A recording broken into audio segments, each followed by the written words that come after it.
So getting better in jiu-jitsu or wrestling can be, I guess, oversimplified.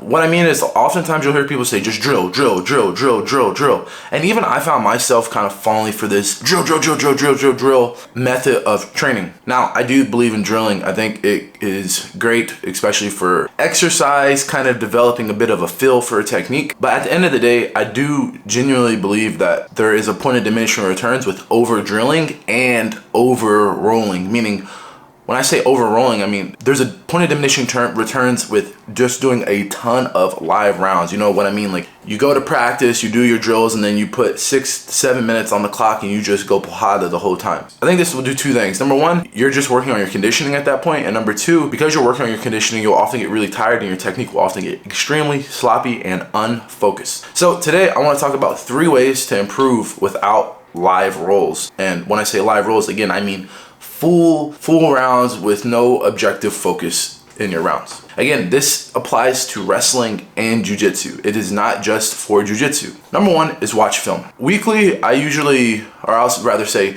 week by week, I choose a different person to watch. So last week I watched Cal Bame because he has an amazing rear naked choke. He rear naked choked me in competition 3 years ago.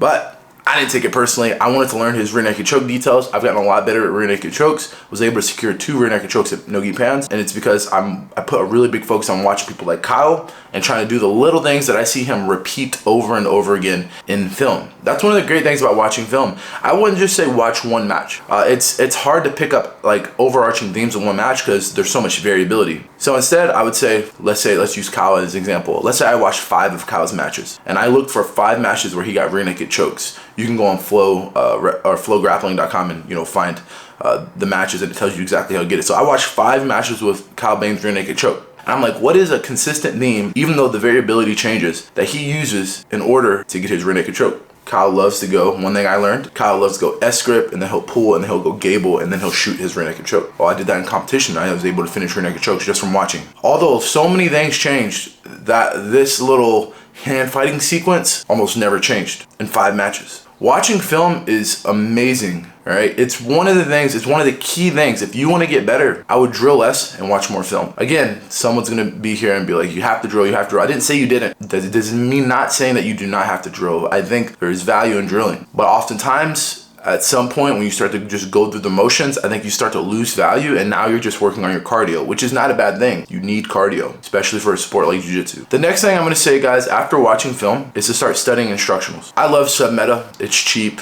it's easy, but there's other things like Patreon or BJJ Fanatics, or even my own instructionals, which you can find at brandonreed3x.com/store, where I offer tons of different instructionals like duck unders, takedowns for older grapplers, single legs, ankle picks, and so much more.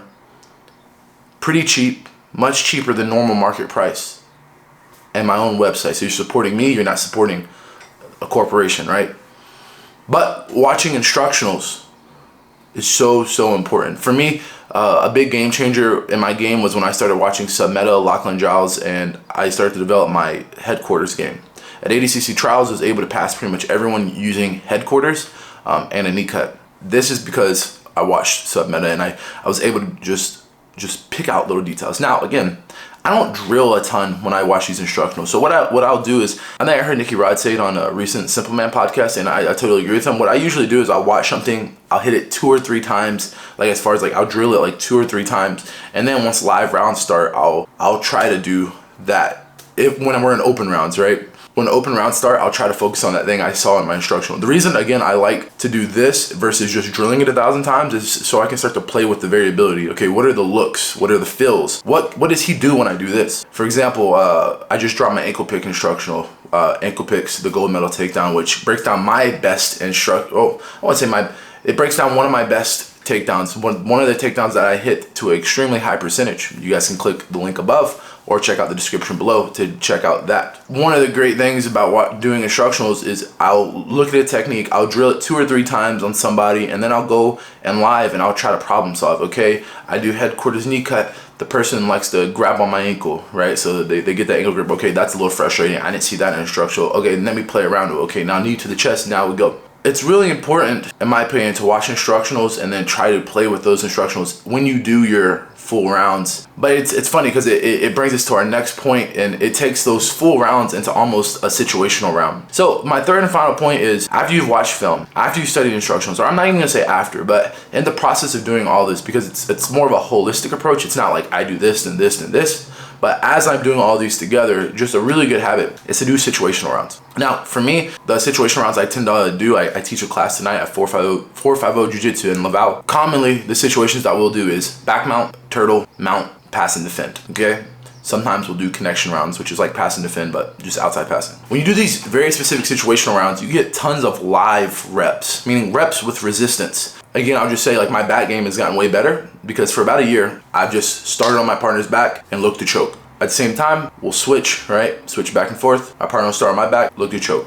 I'm not perfect in these positions that I do situational rounds with, but I am getting lots of live, very specific reps. I more often do situational sparring than I do drilling in a week. You know, I kind of hate drilling a little bit. You know, like I said, I like to do a couple reps here and there, but I would prefer to go do some situational sparring in a very specific area just to see what happens. For example, like I said, I'll be like, all right, I'm gonna start in headquarters. What's my partner gonna do? If I pass, okay, good. We switch, same thing, switch, and we start to repeat the process. Mount against Felipe Pena, everyone's like, man, how'd you do that kipping escape against a multiple-time ADCC champ? I still end up getting armbarred, so let's keep that in perspective. But I was able to have a good little moment there where I was mounted, I was pinned for about 2 or 3 minutes, and then I worked my hand down, and I was able to do a kipping escape. Why was I able to do that? Well, often, like I said, one of the most common situational rounds that we do is mount escapes. So I'll have one of my partners, usually white or blue belts, nothing even crazy, guys. I don't even need to go with black belts, and this is one of the great things with situational rounds. As I get one of my partners who's a little bit bigger, and I'll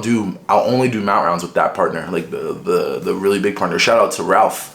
From 450, he's a really big boy, and it sucks doing mount rounds with him. But because I did mount rounds, I got a ton of live reps with a lot of weight on top of me, and now I'm pretty hard to hold in positions like mount, back mount, etc., etc. Doing situational rounds really allows you to explore one area extremely deeply, and it allows you to kind of build conditioning in that area of weakness. And no matter what, no matter like how many live rounds you do, whether it's wrestling or jiu-jitsu, it's always just going to be hard. Like that position is going to be hard. In wrestling, for example, we start in a single leg. If I start in a single leg, it's going to be extremely difficult to finish it against someone who's also a really high level wrestler, because they know what I'm doing. But the more you do it, the better you do it, the more your conditioning and the position comes up, the more your feel is developed. You know, the feel means like your ability to kind of notice things and do things, and you kind of create a sense, a bit of like a second sense or a sixth sense. But this is the benefit of doing situational rounds. Sorry, I went on a bit of a ramble here, but I'm gonna start to close this video out and just remind you guys the three ways that you can improve without pure live rolling. Number 1, watch film. Find someone to watch for 1 week or 2 weeks. Just watch their matches. Number 2, study instructionals. It's very good to find someone who can do a deep dive on a specific position.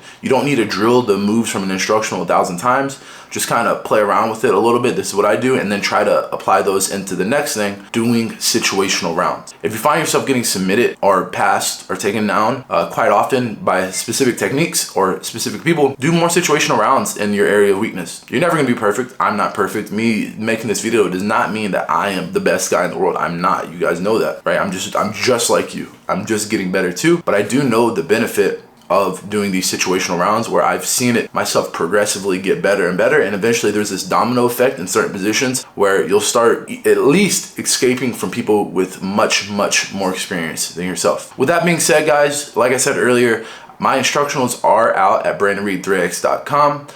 I really appreciate all the love and support that you guys have been giving me lately with my instructionals. It really is my career. It's all I do. On top of the seminars, I also have my Patreon, which is going to include seminar footage, it's going to include weekly class footage, and it's going to include Q&As from seminars. I love the Q&As. I just dropped 2, well, 1 dropped yesterday, and then I just scheduled 1 for next week.